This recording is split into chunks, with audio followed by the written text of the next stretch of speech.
जय श्रीमाताजी. श्रीमाताईंना नमस्कार करून आपले दोन्ही हात श्रीमातांच्याकडे.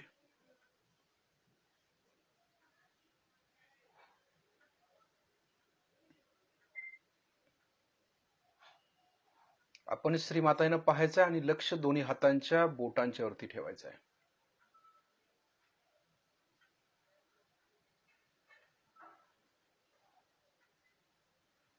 आपल्या हृदयातील सर्व भाव आपण जागृत करायचे आहेत यावेळेला.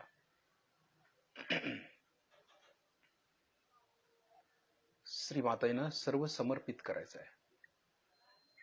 आपण श्रीमातांच्या समोर बसलोय आणि त्यांच्या बरोबर थोडस बोलायचंय आपण भक्तिभावानं. जसं आपण आपल्या आईला काही सांगतोय, बोलतोय, त्याप्रमाणे आपण श्रीमातांशी बोलायचं अंतर्मनातून. जे काय आपल्याला त्रास होत आहेत किंवा जो काय आपल्या समस्या आहेत त्या सर्व समस्या आपण त्याची चर्चा श्रीमातांच्यावर करायची आहे. म्हणून आपण श्रीमातांच्याकडे पाहत आपले भाव व्यक्त करायचे आहेत.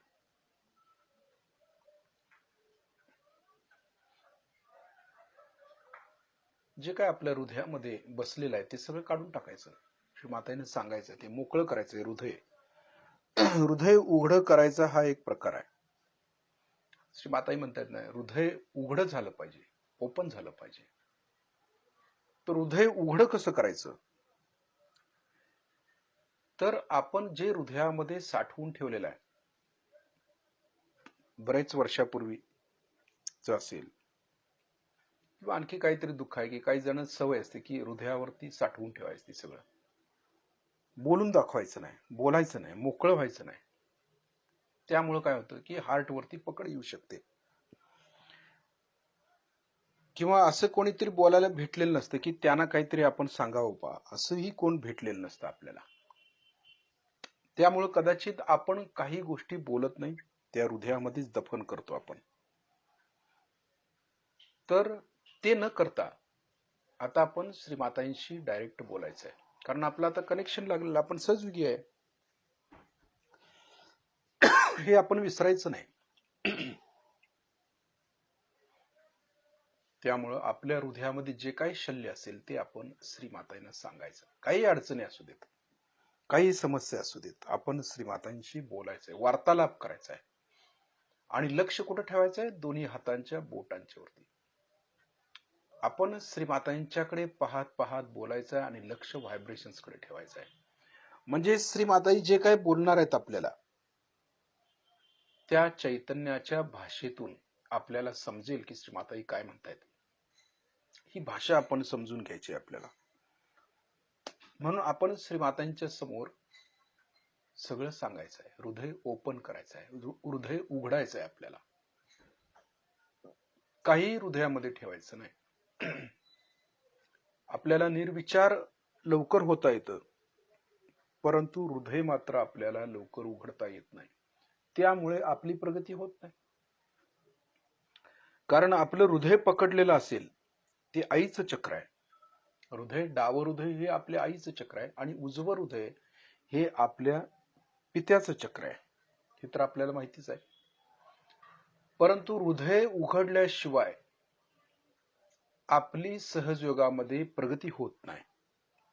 श्रीमातांनी काय सांगितले की ज्याचं हृदय पकडलेलं आहे त्याला आपण मदत केली पाहिजे, म्हणजे त्याला बाहेर येण्यासाठी मदत केली पाहिजे.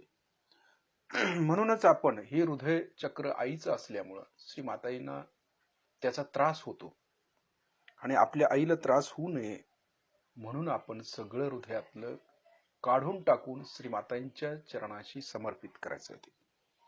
म्हणजे याला हृदय उघडणं म्हणायचं, की सगळं आपण श्रीमातांना सांगतो. जर कुठलंही गोष्ट जी लपवायची ती देखील आपण लपवत नाही, सगळं ओपन. आणि असं केल्यामुळे काय होईल की श्रीमाताजी प्रसन्न होतील आणि जास्तीत जास्त व्हायब्रेशन्स आपल्याला जाणवतील हाताच्या बोटावरती. म्हणून लक्ष व्हायब्रेशन्स वरती पण ठेवायचं. म्हणजे आपले भाव आपण जागृत करायचे आहेत. जे भाव ज्याला की जे आपण हृदयामध्ये साठवून ठेवलेले आहेत, दुःखाचे असू देत, आनंदाचे असू देत, आणखी कुठले भाव असू देत, क्रोधाचे असू देत, कुणावरती क्रोध केला असेल, कुणावरती कुणी अन्याय केला असेल, काही हरकत नाही, किंवा त्याचं शल्य आपल्या हृदयामध्ये असेल, कदाचित गेलेल्या व्यक्तीचं शल्य आपल्या हृदयामध्ये असेल, कदाचित काही असेल, ते आपण श्रीमातांच्या समोर सांगायचं आहे. ज्याला आपण म्हणतो की श्रीमाताजी आमचं हृदय शुद्ध करा, स्वच्छ करा. स्वच्छ करण्यासाठी आपण या सर्व क्रिया करायच्या आहेत आपल्याला. ही सगळं सांगून मोकळं व्हायचं आहे आपण. काही शल्य किंचित किंतु परंतु काही सुद्धा ठेवायचं नाही. शंका देखील ठेवायची नाही. हृदयामध्ये शंका आहे, आता कसं विचारू, असंही काही जणांचं असतं. बरीच वर्ष झालेली असतात, परंतु ते सांगू शकत नाहीत. ते हृदयामध्येच ठेवलं जातं सगळं. त्यामुळं आपण सगळं ते ओपन करायचं, सगळं सांगायचं. श्रीमाताईनं सर्व सांगून टाकायचं आणि हृदय आपलं स्वच्छ करायचं, शुद्ध करायचं. म्हणजे हृदय स्वच्छ करायचा हा एक प्रकार आहे योगातला, की जे श्रीमाताईंनी सांगितलेलं आहे आपल्याला, की आम्हाला श्रीमाताईंच्या चरणाशी पूर्णपणे समर्पित व्हायचं आहे. पूर्णपणे.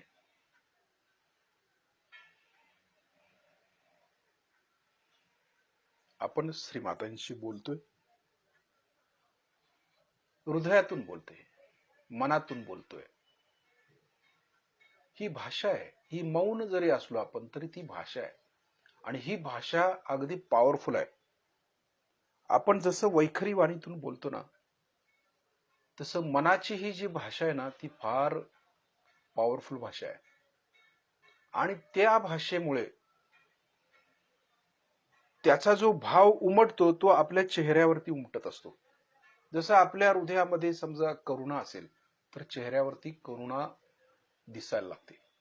समजा आपल्या हृदयामध्ये क्रोध निर्माण झाला असेल तर आपल्या चेहऱ्यावरती क्रोध दाखवतो.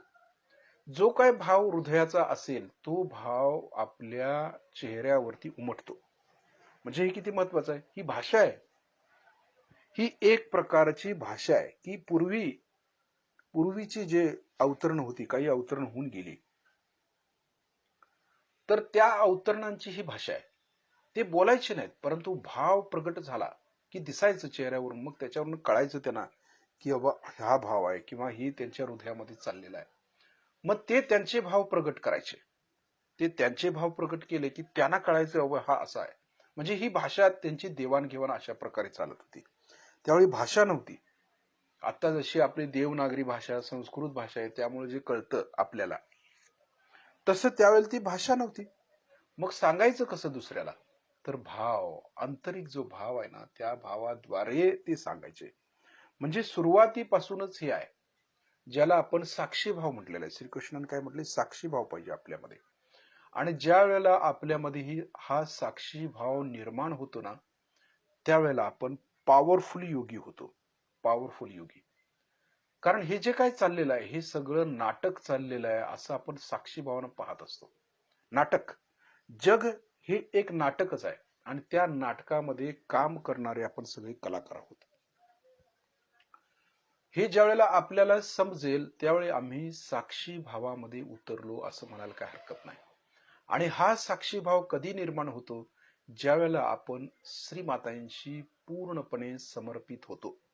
आपलं हृदय आपण श्रीमातांना पूर्णपणे समर्पित करतो, त्यावेळेला हा साक्षी भाव दिसून येतो. मग त्यावेळी कळतंय की अरे मी म्हणजे कोणी नाहीच आहे, मी म्हणजे तोच आहे. आमचं सर्व करणारा, करता करविता श्रीमाताईच आहे, परमेश्वरच आहे. हे ज्या वेळेला आम्हाला समजतं त्यावेळी कळतं की बाबा नाही, मी म्हणजे कठपुतळी आहे. जसं तो नाचवेल त्याप्रमाणे आम्ही नाचतो, जसं तो काय करून घेईल त्याप्रमाणे आम्ही करून घेतो. हा भाव जो आहे ना, हा भाव आपल्याला आला की आपण एका पायरीवरनं वर येतो, ज्याला साक्षी भाव म्हटलेला आहे. आणि या साक्षी भावातून आपण सारं जग बघतो. म्हणजे योगी लोक जे असतात, योगी लोकांना साक्षी भाव येणं अत्यंत गरजेचं असतं. त्यांना माहिती असतं की एक दिवस आपल्याला ही सोडून जायचंच आहे. मग ह्या प्रपंचामध्ये किंवा या जगामध्ये आपण अडकायचं नसतं. त्यांना कुठली अटॅचमेंट त्यांना नसते. सगळे ते सोडून देतात. क्षणभर आपल्या समोर असतील, आपल्याला असं वाटतं की किती आपल्यावरती हे करतायत, किती अटॅचमेंट आहे, पण दुसऱ्याच क्षणाला ते अलिप्त होतात. म्हणजे ही एक योगाची प्रक्रिया आहे की ज्याला साक्षीभाव म्हटलेला आहे. म्हणजे चित्त आपण घालतो देखील आणि चित्त काढूनही घेतो तितक्याच वेगानं. त्यावेळेला त्याला स्थित प्रज्ञ योगी म्हटलेलं आहे. श्रीकृष्णाने गीतेमध्ये सांगितलंय स्थित प्रज्ञ योगी, किंवा ज्याचं चित्त स्थिर आहे तो कधीही ढळत नाही. त्याला दुःख येऊ दे, सुख येऊ दे, काही येऊ दे, तो त्यापासून यत्किंचितही ढळत नाही. त्याला स्थित प्रज्ञ म्हणायचं. ही स्थित प्रज्ञाची स्थिती जोपर्यंत आपण समर्पित होत नाही तोपर्यंत येत नाही. म्हणून श्रीकृष्णाने काय सांगितलं, सर्व धर्मांना परित्यज्य मामेकम शरणम ब्रज. म्हणजे काय, सर्व धर्म सोडून किंवा सर्व गोष्टी सोडून तुम्ही माझ्या चरणाशी समर्पित व्हा. असं का सांगितलं त्याने? कारण जोपर्यंत समर्पणाची भावना आमच्यामध्ये येत नाही तोपर्यंत आम्ही स्थित प्रज्ञ योगी होऊ शकत नाही. हे त्यांना माहिती होतं. म्हणजे त्यांची डिप्लोमसी अशी होती की जो आपण सरळ सांगितलं तर कोणी ऐकणार नाही. म्हणून त्यांनी काय सांगितले की सगळं काय जे आहे ते माझ्या चरणाशी सोडा. म्हणजे तुमची कर्म देखील, म्हणजे आपण जे काय कर्म करतो ते देखील माझ्या चरणाशी सोडा, श्रीकृष्णाने सांगितलं. तसंच श्री माताईंनी पण म्हणतायत की आपण समर्पित झालं पाहिजे. म्हणजे काय, आता आपण जे करतोय की हृदय उघडायचं, म्हणजे काय करतोय की आम्ही सगळ्या भावना श्रीमाताईंच्या चरणाशी एकरूप करतोय, समर्पित करतोय. आम्ही श्रीमाताईने सांगतोय श्रीमाताई असं असं त्रास झालेला आहे, मला यातून बाहेर काढा. समर्पण झालं. दुसरं असं की अमुक अमुक व्यक्ती बरोबर माझा राग आहे, मी त्यांना क्षमा करतोय श्रीमाताई. दुसरं समर्पण झालं. म्हणजे हे समर्पण जे आहे की जे आपले पाप असेल, पुण्य असेल, जे काय असेल, जे काय आम्ही कर्म केलेलं असेल, चांगलं वाईट काय असेल ते आम्ही श्रीमाताईंना सांगून त्यांना समर्पित होतो. आणि समर्पित झाल्यामुळं काय होतंय की आमचं हृदय उघडतं. हृदयामध्ये जे काय साठवून ठेवलेलं आहे ते सगळं निघून जातं. आणि निघून गेल्यामुळं आम्हाला एक प्रकारची शांतता मिळायला सुरुवात होते. हृदयामध्ये पूर्ण शांती येते. कुठलंही किलमिश आमच्या हृदयामध्ये राहत नाही. मग सर्वांप्रती आमच्यामध्ये प्रेम निर्माण होतं, करुणा येते, दया येते. या सर्व गोष्टी मग चालू होतात.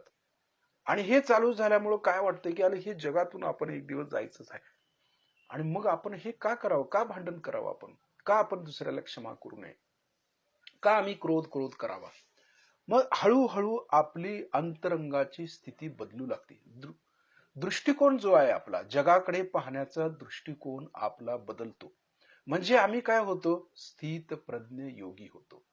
म्हणजे आम्ही ढळत नाही कशापासून.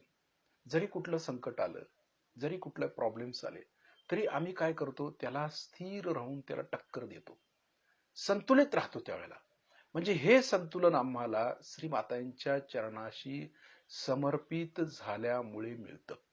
म्हणूनच श्रीकृष्णाने जे गीतेत सांगितले ना ते अगदी तंतोतंत खरं आहे या बाबतीत. परंतु हा अनुभव जोपर्यंत आपण घेत नाही, प्रत्यक्षात जोपर्यंत आम्हाला साक्षात्कार होत नाही तोपर्यंत या गोष्टीचा देखील उलगडा होत नाही कधी. म्हणूनच सुरुवातीपासूनच आपण श्रीमाताने ज्यावेळी पाहतो त्यावेळेला श्रीमाताईंना आमचं हृदय अगदी मोकळं करतो. आणि हृदय मोकळं झालं की मग हृदयामध्ये परमेश्वराचं प्रतिबिंब पडतं आणि आपण जीवाशिवाची आपली भेट होत असते. म्हणूनच हृदय स्वच्छ करणं आणि समर्पित करणं ही योगाच्या दृष्टीनं अत्यंत महत्वाची गोष्ट असते. म्हणून हृदयामध्ये कुठलीही गोष्ट आपण ठेवायची नाही. म्हणजे कोणाविषयी राग ठेवायचा नाही, क्रोध ठेवायचा नाही, ईर्ष्या ठेवायची नाही, सर्वांना क्षमा करायची असते. म्हणूनच आपल्याला सांगितले की आध्यात्मिक दृष्ट्या आमची प्रगती होण्यासाठी आम्ही राग करायचं नाही. क्षणभरात लगेच विसरून जायचं. समजा राग आला, होऊ शकतं, आपण मानव आहे, तर क्षणभर आपण ते विसरून जाऊन परत आणि लहान बालकासारखं अबोध असायला पाहिजे. जरी राग आला तात्पुरता, जसं पाण्यावरची रेघ आहे, जसं संत आहेत, संतांचा राग क्षणभर असतो, पाण्यावरचा रेग असते तशीच आहे ती, लगेच ते परत आणि शांत होतात, परत आणि त्यांच्यामध्ये दयाभाव निर्माण होते. म्हणजे टिकून राहणारा राग आमच्यामध्ये असता कामा नये. तो आपल्याला प्रचंड घातक आहे किंवा ते योगी लोकांचं लक्षण नाहीच आहे. म्हणून श्रीकृष्णाने काय सांगितले की क्रोधात मी जायते, म्हणजे काय, क्रोध सगळ्यात खराब चीज आहे की त्यामुळे योगी माणसाचं नुकसान होतं. आणि हे होऊ नये, स्थितप्रज्ञ आपण होऊ शकत नाही, एक उत्तम योगी आम्ही होऊ शकत नाही, म्हणून क्रोध करायचा नाही आणि हृदय आपलं खराब करून घ्यायचं नाही आहे. सर्वांना त्यासाठी क्षमा करायची. आपली आध्यात्मिक उन्नती ध्यानाच्या गहनतेत जाण्यासाठी क्षमा करणं हे फार मोठं शस्त्र आहे आपल्याकडे आणि त्याप्रमाणेच आपण योगी व्हायचंय. आता श्रीमाताईंना पाहत पाहत आपले डोळे आपण बंद करायचे. शिस्तीत लक्ष दोन्ही हातांच्या बोटांच्या वरती आहे. श्रीमातांच्याकडून जे चैतन्य येतंय ते आपण दोन्ही हाताच्या बोटातून खेचून घेतोय. म्हणजे आतमध्ये ज्या नसा आहेत बोटांच्या आतमध्ये, त्या नसामधून आपण चैतन्य शोषून घेतोय आणि शोषलेलं चैतन्य दोन्ही हाताच्या मनगटापासून कोपऱ्यापर्यंत घेतोय एकसारखं. म्हणजे श्री माताजी आपल्याला जे ज्ञान देत आहेत ते आम्ही ज्ञान ग्रहण करतोय असा याचा अर्थ आहे. कारण योगी लोकांची बोलण्याची भाषा वेगळी असते, विक्षिप्त असते म्हणा, काही वेळेला विक्षिप्त असते, काही कळत नाही त्यांचं, क्षणभरात त्यांचं काय होईल काय सांगता येत नाही. म्हणजे योगी माणसाचं असं असतं, क्षणात ते शांत असतील, क्षणात आणखी काहीतरी झालेलं असेल, कारण ते देहावरती नसतात. पहिली गोष्ट, ज्या वेळेला आम्ही शस्त्राच्या वर ध्यान करतो त्यावेळी आम्ही देहावरती नसतो, म्हणजे प्रापंचिक गोष्टीमध्ये अडकलेलो नसतो.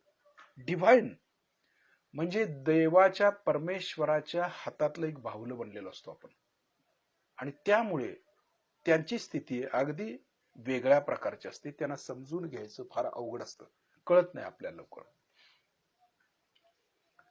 लक्ष दोन्ही हातांच्या बोटांच्या वरती आहे. जे चैतन्य श्रीमाताजी देत आहेत ते आपण खेचून घेतोय आणि खेचलेलं चैतन्य दोन्ही हाताच्या मनगटापासून कोपऱ्यापर्यंत घेतोय एकसारखं.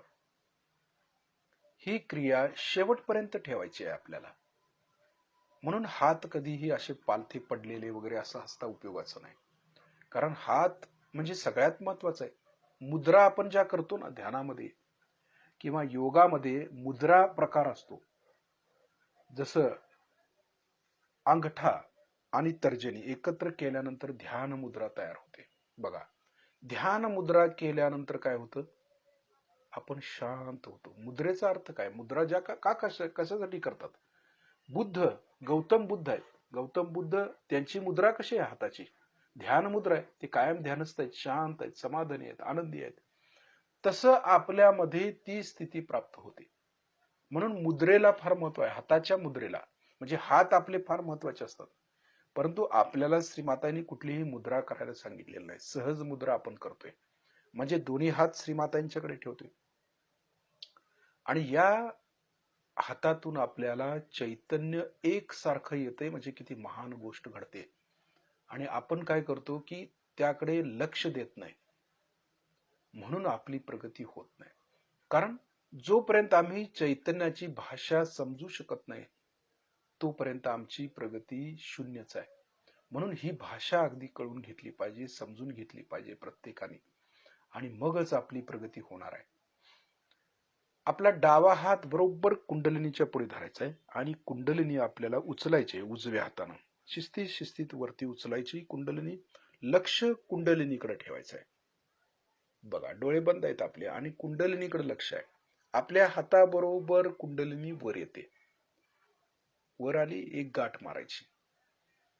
दुसऱ्या वेळेला शिस्तीत घ्यायचं, परत उजव्या हाताने वरती चढवतोय कुंडलिनी, शिस्तीत वर घ्यायची.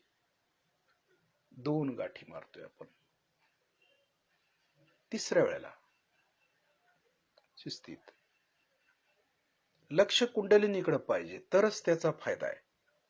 जागृतीचा हाच फायदा आहे. आपल्या हाताबरोबर कुंडलिनी वर आली पाहिजे. योगी माणसाचं लक्षण आहे ते, हाताबरोबर कुंडलिनी वर येणं, एक 3 गाठी मारतोय आपण.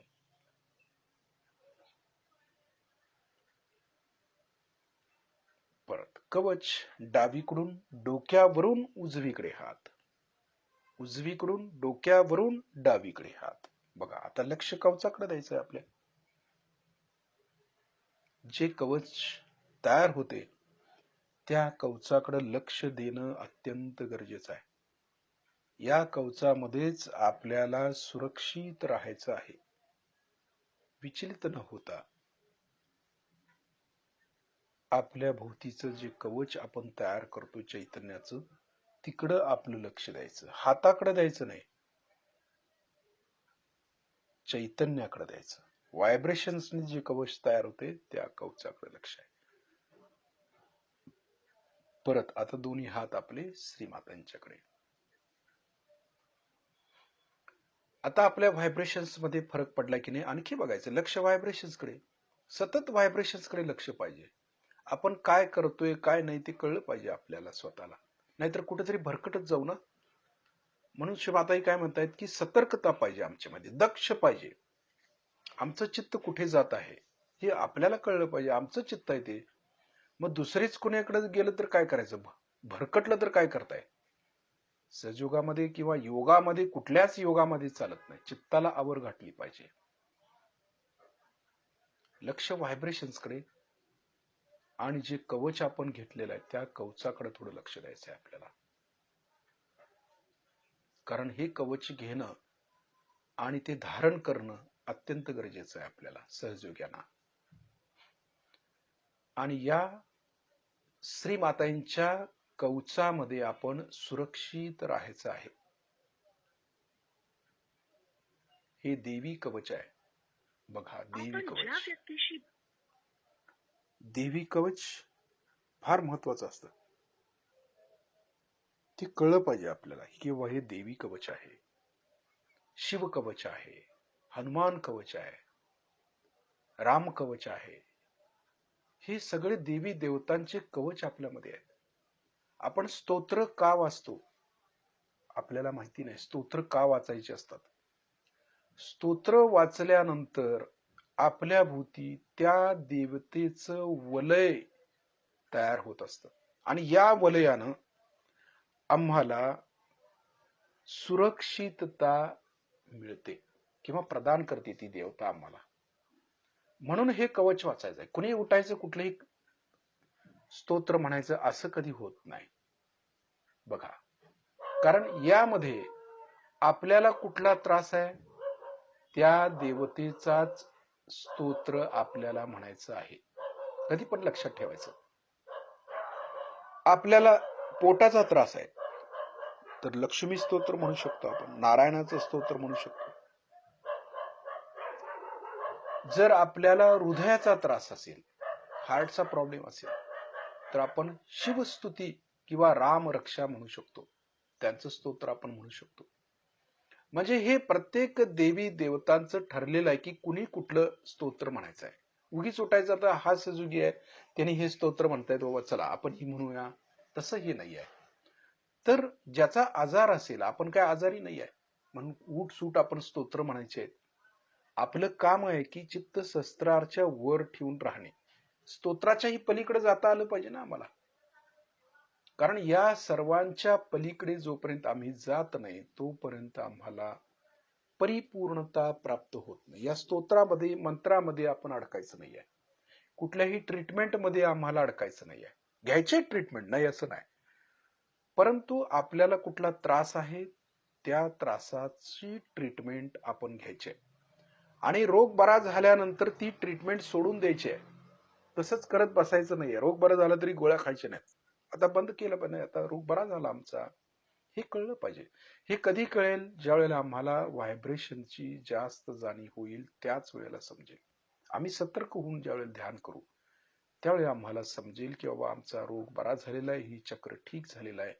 आता आम्ही फक्त मीठ पाणी एवढंच करायचं आहे आम्हाला, आणि मीठ पाण्यामध्येच आम्ही शस्त्राच्या वरती राहू शकतो, बाकी कुठली ट्रीटमेंट करायची गरज नाही, हे कळतं आपल्याला. तर आपला उजवा हात हृदयावरती ठेवूया. इथं म्हणूया श्री माताजी, आपल्या परमकृपेत मी शुद्ध आत्मा आहे, पवित्र आत्मा आहे, निर्मळ आत्मा आहे. लगेच आपण आत्मा बनलं पाहिजे. म्हणजे हे शरीर वेगळं, मी वेगळं, आत्मा वेगळं कळलं पाहिजे. त्याची जाणीव घ्यायची लगेच. समजतं. सूक्ष्म देह आणि स्थूल देह. सूक्ष्म देह म्हणजे आत्मा, तो मी आहे. स्थूल देह म्हणजे मी नाही आहे. स्थूल देह याच्यासाठी निर्माण झालाय की सूक्ष्म देह समजावा आपल्याला, म्हणून हा स्थूल देह निर्माण केलेला आहे. याच्यामध्येच सर्व यंत्रणा आहे की ज्यामुळे मला आत्म्याचा साक्षात्कार मिळतो, म्हणून स्थूल देह निर्माण केलेला आहे. श्रीमाताजी, आपल्या परमकृपेत मी शुद्ध आत्मा आहे, प्रकाशित आत्मा आहे, शुद्ध आत्मा आहे. मी हे मन, बुद्धी, शरीर, अहंकार काही नाही आहे, फक्त आत्मा आहे. तो मी शिव आहे. मंत्र म्हणतो ना, ओम नमः शिवाय. ओम नमः शिवाय म्हणजे काय? भक्तीने ज्यावेळी म्हणतो त्यावेळी त्या आत्म्यापर्यंत पोहोचलं पाहिजे आम्हाला. नुसताच वर ओम नमः शिवाय, ओम नमः शिवाय 108 वेळा म्हणणं आपलं म्हणण्याकडे लक्ष जातं. परंतु ते म्हणत असताना आपल्यामधील शिव जागृत होतायत, इकडं आपलं कधीही लक्ष नसतं. त्यामुळे शिव नाराज होतात आणि त्यामुळे हार्टचे प्रॉब्लेम येतात, हार्टशी संबंधित विकार होतात. म्हणूनच कुठलाही मंत्र म्हणत असताना अगदी काळजीपूर्वक आणि त्याला चैतन्याची जोड देतच म्हणायचं. लक्ष पाहिजे, त्या देवतेकडे लक्ष पाहिजे. त्या देवतेला आम्ही आवाहन करतोय आणि देवता समोर आल्यानंतर आम्ही दुसरीकडे बघत असू, लक्ष नसेल आपलं, तर ती देवता का नाराज होऊ नये? असंच सहयोगामध्ये आहे. आम्ही परमेश्वराचं आवाहन करतो, परंतु आम्हाला व्हायब्रेशन्सवर समजत नाही की तो परमेश्वर आपल्या समोर आलेला आहे, आणि त्यामुळे मग ती देवता नाराज होते, ती चक्र खराब होतात आपली. म्हणून हे कळणं अत्यंत आवश्यक आहे. किंवा ज्या देवतेचं आम्ही आवाहन करतो, स्तोत्र म्हणतो, ती देवता आपल्या समोर आलेली असते, त्याच्या व्हायब्रेशन्स वरती आपल्याला कळतं. ते हे प्रत्येकाला समजावं. आणि जे काय डिव्हाइन प्रोटोकॉल आहेत त्या प्रोटोकॉलला आपण मान्यता दिली पाहिजे. त्याच्याप्रमाणे वाटचाल केली तरच आपली चक्र पकडायची बंद होतात आणि गणांचा त्रास कमी होतो. नाहीतर फटके बसतात. मग एवढा सहयोग करतो, मला असं का झालं? होणारच. कारण ज्या देवतेला तुम्ही आवाहन केला, ती देवता आलेली असताना तुमचं लक्ष नसेल तर ती नाराजच होणार आहे. असं होऊ शकतं. म्हणून हे होऊ नये म्हणून जे करत असतात ते पूर्ण भक्तीनं, पूर्ण श्रद्धेनं आपण करायचं असतं आणि व्हायब्रेशन्स कडे लक्ष देऊन त्या देवतेचा पूर्ण आदर आपण केला पाहिजे. आपल्या उजव्या हाताचा तळवा आपल्या डोक्याच्या टाळूवर दाबून धरायचा, मान थोडी खाली झुकवायची, हात दाबून शिस्तीत फिरवायचा. त्या ठिकाणी लक्ष देत म्हणूया, श्री माताजी, आपण साक्षात श्री सहस्त्रार स्वामिनी आहात. कृपा करून आमच्या सहस्त्रदल कमलामध्ये विराजित व्हा. हात दाबून शिस्तीत फिरवतोय. श्री माताजी, आपण साक्षात श्री आदिशक्ती आहात. कृपा करून आमच्या सहस्त्रार चक्रामध्ये विराजमान व्हा. आता हात किंचित वरती उचलायचा आहे, 7-8 इंच वर. थोडासा वर खाली मागे पुढे गोल फिरून बघायचंय टाळूतून आपल्याला. हाताच्या तळव्यावरती चैतन्य लहरी जाणवतात का? फिरवून बघायचं, हे महत्वाचं आहे. आता हात खाली घेऊया. आता चित्ताना बघूया, आपली कुंडलिनी शस्त्रार्च भेदन करून वर आली का? भेदन होणं महत्वाचं आहे. शस्त्रार्च छेद घेणे, ज्याला म्हणतात की कुंडलिनीनं शस्त्रार्चा छेद घेतला आणि छेद घेऊन ती वर आली सहज मध्ये. हेच यालाच योग घटित झाला म्हणतो. योग घटित झाला, योगी झालो आम्ही. सहस्त्रारचं भेदन होणं ही महत्वाचं आहे. आणि ते भेदन करून कुंडलिनी वर आली तरच आम्ही ज्ञानी होतो. अन्यथा केवळ भ्रमच आहे आपला सगळा. म्हणून ज्ञानी होणं आणि भ्रमित होणं यात फरक आहे ना. आम्हाला ज्ञानी व्हायचं आहे तर कुंडलिनीनं सहस्त्रारचं भेदन करून वर आलं पाहिजे, हे कळलं पाहिजे आम्हाला. आणि मग आमचं कनेक्शन लागलं की मग आम्हाला ज्ञान मिळवायला सुरुवात होते. मिळतं ज्ञान. मग लक्ष हाताच्या बोटांच्या वरती पण ठेवायचं, म्हणजे आपलं चित्त कसं आहे काय कळतं, कुठे चाललेलं आहे, खरोखर वर आलं का. मग सुरुवातीला व्हायब्रेशन्स कशा होत्या, आत्ता कशा आहेत, इकडे लक्ष पाहिजे. सतर्कता ज्याला म्हणतो, सतर्क पाहिजे. सूक्ष्मातली सूक्ष्म गोष्ट पकडता आली पाहिजे. व्हायब्रेशनने कळलं पाहिजे, लगेच एका सेकंदात कळलं पाहिजे. एखादी व्यक्ती बोलत असताना पटकन आपल्या हातावरती सगळं त्याचं नॉलेज आलं पाहिजे, एवढी तयारी आमची पाहिजे. सहयोगी म्हणायचं कशाला. मग लक्ष शस्त्राच्या वरती आहे आपलं. आता पूर्ण लक्ष शस्त्राच्या वर ठेवायचं, हळूहळू हळू वरती जायचंय आपल्याला.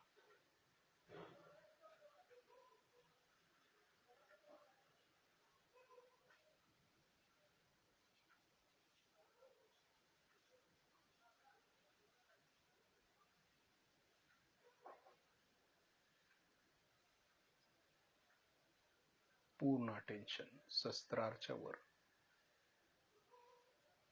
सहज मध्ये वर येते. प्रयास करायचा वर जायचा.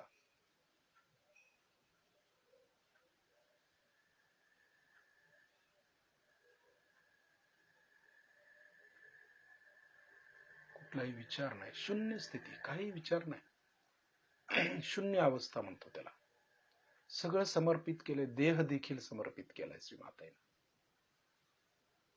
त्याचा फक्त आनंद घ्यायचा आहे, सहज आनंद. आनंद विभोर होतो आपण. बरं वाटतं, कुंडलिनी वर आली आहे, एक प्रकारची शांतता मिळते, योग घटित झालेला आहे, परमेश्वराच्या राज्यात आलो आपण. बरं वाटतं. त्याचे कायदे कानून ते आता हळूहळू शिकायचे. त्याच्या राज्यात राहायचं म्हटल्यावर त्यांचे कायदे कानून वेगळे असतात. जसं आपल्याला महाराष्ट्र आहे, कर्नाटक आहे, तिथले कायदे वेगळे. दुसऱ्या देशात गेला तिथले कायदे वेगळे, कानून वेगळे. तसं परमेश्वराचे जे कायदे कानून आहेत ते पण शिकलं पाहिजे ना. ते काय मानवाचे नाही आहेत, ती मानव परमात्म्याचं आहे ते सगळं. त्यांची भाषा शिकता आली पाहिजे. सगळ्यात प्रथम काय, भाषा. जसं महाराष्ट्रात आले की मराठी आहे, कर्नाटकात गेले की कानडी आहे, गुजरातमध्ये गेला की गुजराती आहे, पंजाबमध्ये गेले की पंजाबी आहे. तसं परमेश्वराची पण एक भाषा आहे, ती भाषा शिकली पाहिजे. ती चैतन्याची भाषा. म्हणजे जे आपण जे करतो तेच आहे सगळं, फक्त त्या भाषा आपल्याला शिकता आल्या पाहिजेत. कळलं पाहिजे, अक्षरानं अक्षर कळलं पाहिजे आम्हाला, ते काय म्हणतायत ते शिकणं गरजेचं आहे. नाहीतर मग परमेश्वराच्या राज्यात येऊन तरी काय उपयोग आहे, काहीच कळणार नाही. तो काय म्हणतोय, प्रत्येक जण परमेश्वर भेटतोय आम्हाला वर, तो काय म्हणतोय काय कळतच नाही. ती भाषा वेगळी आहे, ती भाषा कोण शिकायची. जर्मनची भाषा आहे, आपण समजा इंडियन आहे आणि जर्मन लोकांना भेटलोय तर ते काय बोलतायत काय कळतंय. रशियन लोकांना भेटलो, रशियन लोक काय बोलतात समजतं, काहीच कळणार नाही आपल्याला त्यांची. मग आपल्याला ती भाषा शिकावी लागेल ना. बाबा हे काय म्हणतायत हे समजून घ्यायला त्यांची भाषा आम्ही शिकतो. तसंच परमेश्वर काय म्हणतोय हे समजायला त्याच्या राज्यात गेल्यानंतर ती भाषा अगोदर शिकून घ्यायला नको का. ही चैतन्याची भाषा आहे.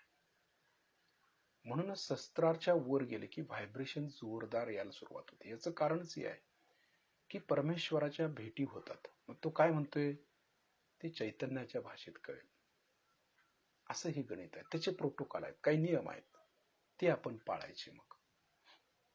मग त्याला टायमिंग नाही. गुणातीत, कालातीत, धर्मातीत सांगितले ना. सर्व धर्माच्या पलीकडे आहात का, ठीक आहे, मग ते कळेल. सर्व गुणांच्या पलीकडे आहात का, मग समजायला लागेल. असं आहे ते. म्हणजे इथलं जे काय आहे ते सगळं सोडून तिथली भाषा शिकता येणं किंवा तिथल्यासारखं वागता येणं हे महत्वाचं आहे. आणि ते आलं तरच आम्ही त्याच्या राज्यात टिकून राहू शकू. नाहीतर पुन्हा आमच्या देशामध्ये आम्ही खाली आलो. पुन्हा तसं व्हायला नको. श्री माताईने आपल्याला एवढं परमेश्वराच्या राज्यात नेलेलं आहे, तर तिथं टिकून कसं राहता येईल हे बघितलं पाहिजे ना. किती महत्वाचं आहे हे. त्यांची भाषा शिकून घेऊया, ते काय म्हणतात ते ऐकूया, हळूहळू ते करूया ना त्याप्रमाणे, म्हणजे आम्ही तिथं टिकून राहू. म्हणून शस्त्राच्या वरती टिकणं हे महत्वाचं आहे. त्याच्या राज्यात टिकलो मग ती भाषा एकदा आली आम्हाला की मग जगात सगळं काही अवघड नाही आहे. आम्हाला सगळं सोपं आहे. मग त्रिभुवनावरती आम्ही कुठेही फिरू. मग एवढं मोठं साम्राज्य श्रीमाताईने आपल्याला त्याचं राजा बनवलेलं आहे आम्हाला. श्रीमाताई म्हणतायत ना तसं. पण आपल्याला अधिकारी होता आलं पाहिजे. तो अधिकार मिळवावा लागतो. सांगून मी होत नाही, मी राजा आहे, जगाला सांगून उपयोग नाही, तसा अधिकारी तसं झालं पाहिजे ना. लोकांनी म्हटलं पाहिजे. आम्ही म्हणून काय उपयोग आहे, मी राजा आहे. लोकांनी म्हटलं पाहिजे ना खरोखर हे राजा आहे, खरोखर हा ही योगी आहे, हे लोकांनी म्हटलं पाहिजे. आमचं आम्हाला सर्टिफिकेट आम्ही घेऊन काय करायचं आहे. त्यासाठी आम्ही तो अधिकार मिळवता आला पाहिजे. परमेश्वराच्या राज्याचे कायदे कानून शिकता आलं पाहिजे. येशू ख्रिस्ताने सांगितल्याप्रमाणे जो या पृथ्वीवरती दुःख भोगेल तो स्वर्गामध्ये सुख पावेल. सांगितले ना परमेश्वरी राज्याचं गूढ. म्हणजे इथं दुःख आहेत म्हणजे तिथं सुख मिळणार आपल्याला, बरोबर. आणि इथं जो सुख भोगेल तो तिथं दुःख भोगणार. मग असं उलट शास्त्र आहे सगळं ते. ती भाषा किंवा ते ज्ञान आम्हाला मिळवता आलं पाहिजे, म्हणजे कळलं पाहिजे. लक्ष शस्त्राच्या वरती आहे आपलं. हळूहळू वरती आपण जातोय आकाश तत्वाच्या दिशेनं. त्याच्याशी आम्ही एकरूप होतोय.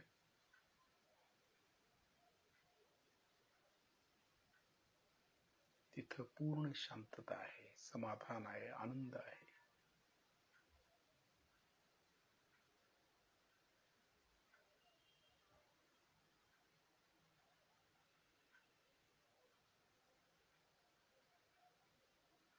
निर्विकल्प स्थिती, निर्विचार आणि निर्विकल्प.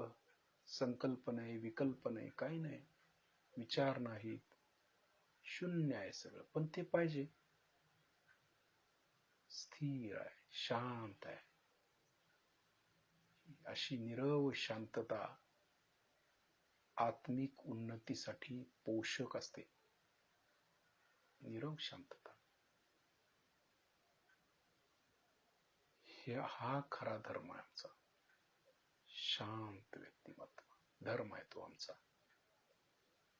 सहनशीलता धर्म आहे. परमेश्वराच्या राज्यातला तो धर्म आहे. क्षमा तो त्याचाच धर्म आहे.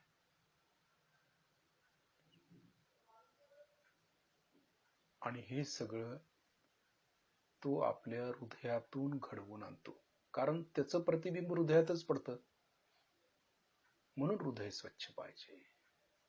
आणि मग त्याच्या राज्यात आम्ही येतो, प्रवेश मिळतो. मग हृदय स्वच्छ झालं की त्याच्या राज्यात प्रवेश मिळाला. म्हणजे शस्त्राच्या वर आलो, प्रवेश घेतला. जसं शाळेत प्रवेश घेतला तर शिक्षक शिकवणार ना, हळूहळू भाषा शिकवणार. अ ब क ड. काही कळत नसतं लहान असताना, आपल्याला शिकवावं लागतं. तसं शिकतो, भाषा शिकतो. एका पायरीनं वरती जातो, दुसरीत जातो, तिसरीत जातो, कॉलेजमध्ये जातो. मग त्या सर्वावरती कमांड येते. तशातला हा प्रकार आहे. हळूहळू आपण एक एक पायरीनं शिकवलं पाहिजे, शिकलं पाहिजे. म्हणजे ही सहजाची तपश्चर्या आहे. लक्ष आकाश तत्वात ठेवून एक 5 मिनिटं लक्ष ठेवायचं तिकडे. 5 ते 10 मिनिट.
हम लोग यहाँ गुरु की पूजा करने के लिए उपस्थित हो रहे हैं।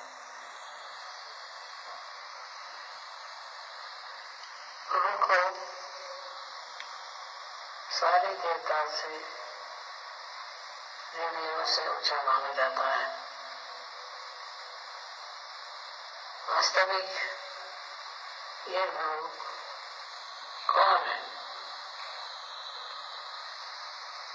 इसमें सबसे ज्यादा कौन सी शक्ति संचरित है?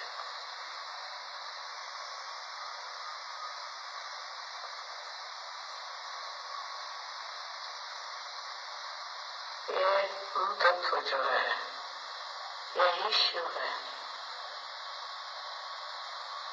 शिव स्वरूप जो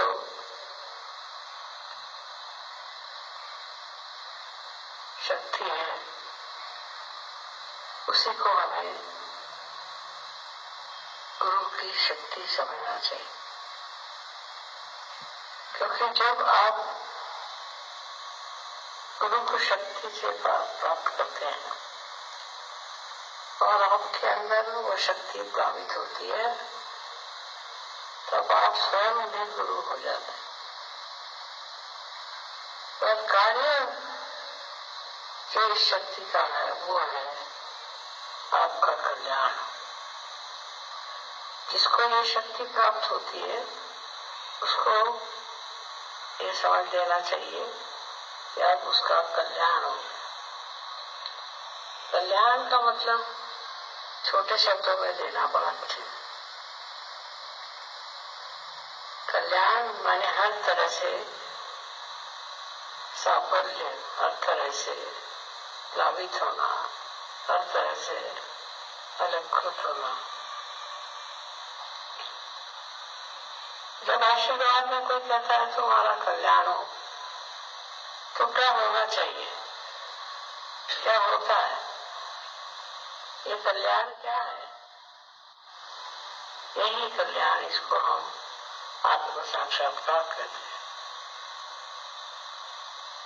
बगैर आत्म साक्षात्कार के कल्याण नहीं हो सकता, उसकी समझ में नहीं आ सकती और उसको आत्मसात भी नहीं करा जा सकता। ये सब चीजें एक साथ कल्याणमय होती हैं और जिसकी वजह से मनुष्य अपने को अत्यंत सुखी, अत्यंत तेजस्वी समझता है। इस कल्याण मार्ग के लिए आपको जो करना पड़ा वो कर दिया, जो मेहनत करनी थी सो कर ली, जो विश्वास धरने थे वो धर लिए। लेकिन अब कल्याण का मार्ग जब खुल गया, जब आपको गुरु ने मंत्र दे दिया कि आपका कल्याण हो जाए, तो क्या चीज घटित होगी आपके अंदर? सबसे बड़ी चीज समाधान। इसके बाद कुछ खोजना नहीं, आप स्वयं ही गुरु हो गए। अब आपको कुछ विशेष प्राप्त होने वाला नहीं, किंतु इस समाधान का जो आशीर्वाद है उसको आप महसूस कर सकेंगे, उसको आप जान सकेंगे और उसमें आप रममाण हो सकेंगे। पहले तो देखिए, सबसे बड़ी चीज है शारीरिक तकलीफें, शारीरिक दुर्बलता इस कल्याण के मार्ग से साफ हो जाए। आपकी शारीरिक तकलीफें खत्म हो जाए। ये नहीं हुई तो सोचना है कि अभी कल्याण नहीं हुआ। उसके बाद आपकी मानसिक दुर्बलताएं जो है वो भी कल्याण में सब खत्म हो जानी चाहिए। जो दुर्बलता आपके अंदर मानसिक है, जिसके कारण आप पूरी तरह से खिल नहीं पाते, वो शक्ति इसमें है और आप इसको जब प्राप्त करते हैं तो आपका वाकई कल्याण हो जाता है, माने आप पार हो जाते हैं। ईश्वर भी श्री महादेव की सहायक है। जब आपकी कुंडलिनी छेदती है आपके संस्कार को, सो वहां महादेव बैठे हुए, इसीलिए उनको महादेव कहते हैं। देवों में देव महादेव होते हैं। इस कल्याण मार्ग में और बहुत सी उपलब्धियां, उसमें से सबसे बड़ी तो उपलब्धि है शांति, मानसिक शांति, शारीरिक शांति, और सबसे बढ़कर संसारिक शांति। संसार की अनेक उपाधियां हैं, अनेक तकलीफें हैं, वो सब इसको पाकर, इस कल्याण को पाकर खत्म हो जाती है, उसका अस्तित्व ही नहीं रहता। ऐसे लोग आप देख सकते हैं दुनिया में होते हैं लोग जो कि इस कल्याण की शक्ति को प्राप्त करके आराम से अपने स्थानापन्न होकर के और ध्यानस्थ हो जाते। यही कल्याण है जिससे मनुष्य में पूरी तरह का संतुलन आ जाता है, और वो संतुलन पाने के लिए आपको सिर्फ गुरु शरण लेनी चाहिए। गुरु के शरण जाने से आपके अंदर वो संतुलन आ जाएगा कि आपको ऐसा लगेगा कि आप ये सब कुछ पा लिया, अब आप कुछ पाने का नहीं। इस प्रकार का संतुलन एक विलक्षण शक्ति देता है, और वो शक्ति में उसे प्रेम की शक्ति कहते हैं। इसे मनुष्य जब प्राप्त करता है तो उसका सारा शरीर रोमांचित हो जाता है, माने किसी अद्वितीय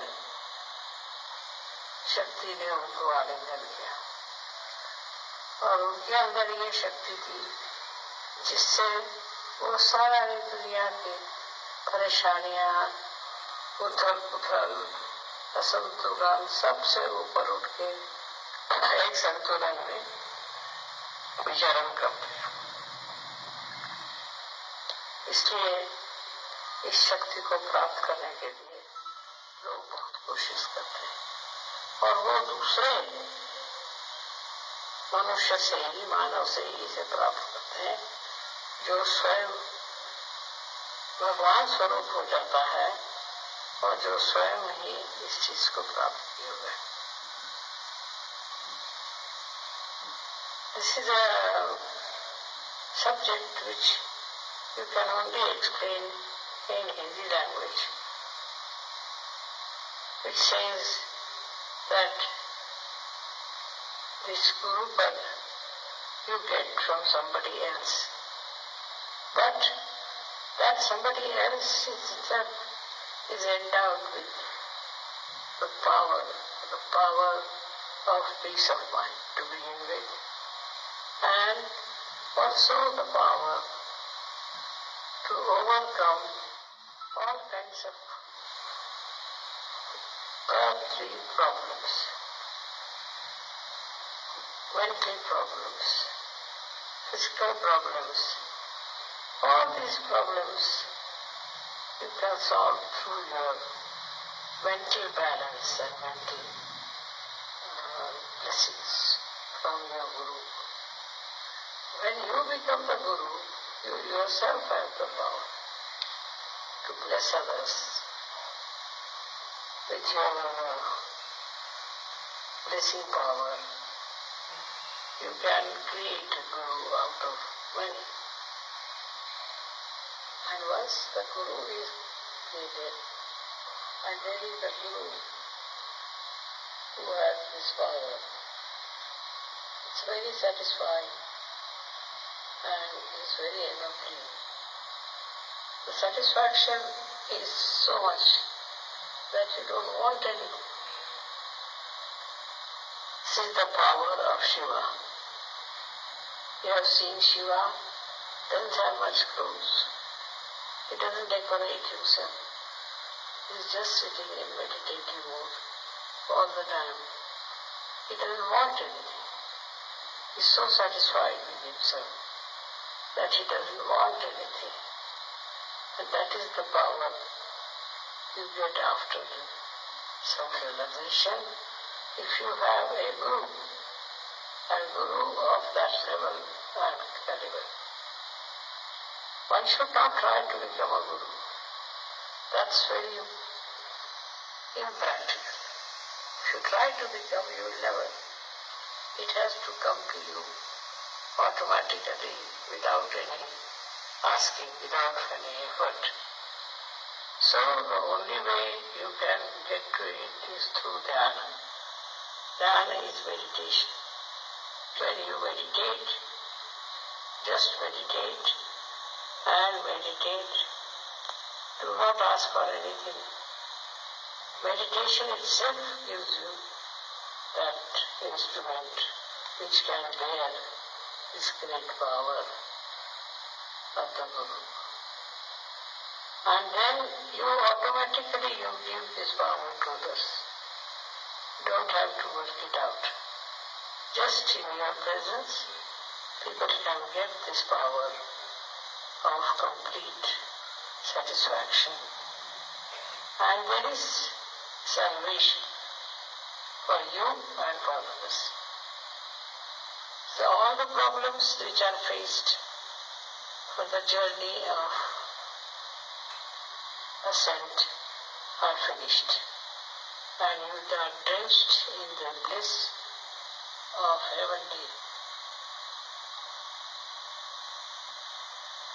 peace and joy. That's why it is called as Kaivalya. It's only the bliss. See, that means there is no other word to translate it. There is no other way of explaining it. It's a state. It's a sthiti. It's a state. In that state you have to rise. And you know that you are in that state. It's a very remarkable thing that once you reach that state, you don't have to ask for anything. It's all there and you are so satisfied. I can go on talking about this special power, but I think whatever I have said, please meditate on that. And you are all capable of reaching that state of complete peace and joy. May God bless you.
एक मिनिटभर वरतीच राहायचं आपल्याला, त्या स्थितीचा आनंद घ्यायचा आहे.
स्थितीवरती लक्ष आहे आपलं.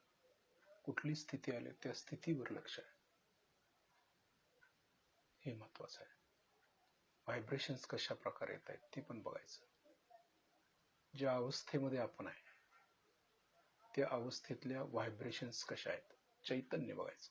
कळतं मग कुठल्या स्थितीमध्ये आहे.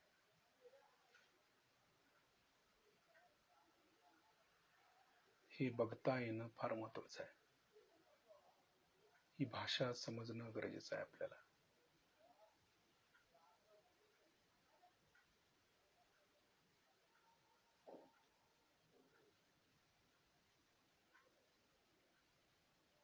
आता स्थिती तशीच ठेवायची आणि शिस्तीत डोळे उघडायचे आहेत. स्थिती तशीच ठेवायची, फक्त डोळे उघडायचे आहेत. श्रीमाताजींना बघायचं आहे. लक्ष वरतीच आहे. म्हणजे डोळे उघडले बंद केले तरी स्थिती कायम राहू शकते. हाताच्या बोटावरती पण लक्ष देऊन बघू शकतो व्हायब्रेशन्स.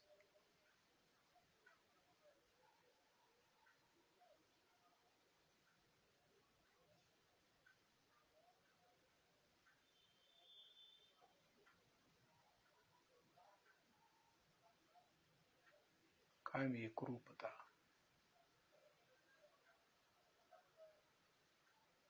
शिवस्थिती, कायम एकरूप.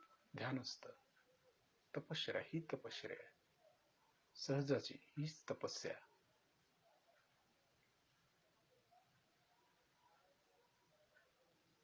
तल्लीन होता आलं पाहिजे ना, श्रीमाताजी म्हणतायत त्याप्रमाणे.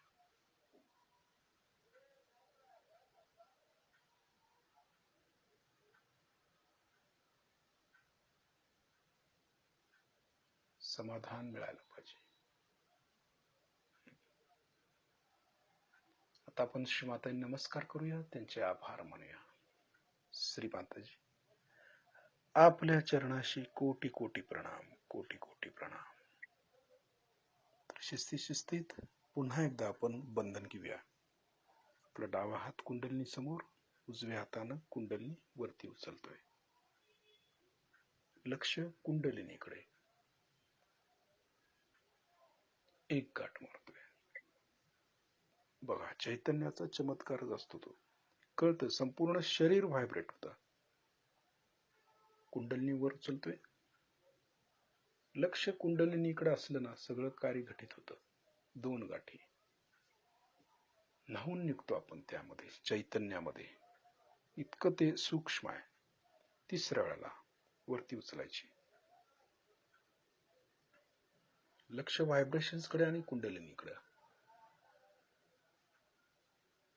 3 गाठी मारतोय.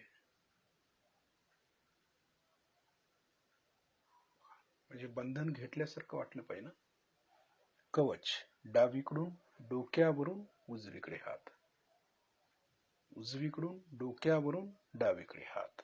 लक्ष कवचावरती. काही फरक जाणवतोय का बघायचं आपल्याला. व्हायब्रेशनचा परिणाम होतो का आपल्यावर.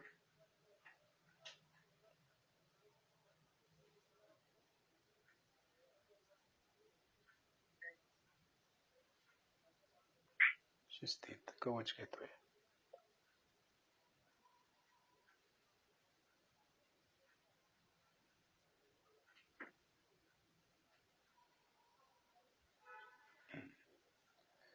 तर उद्या दिवसभर आपलं चित्त शस्त्राच्या वरती आणि आपल्या कवचावरतीच ठेवायचं आहे.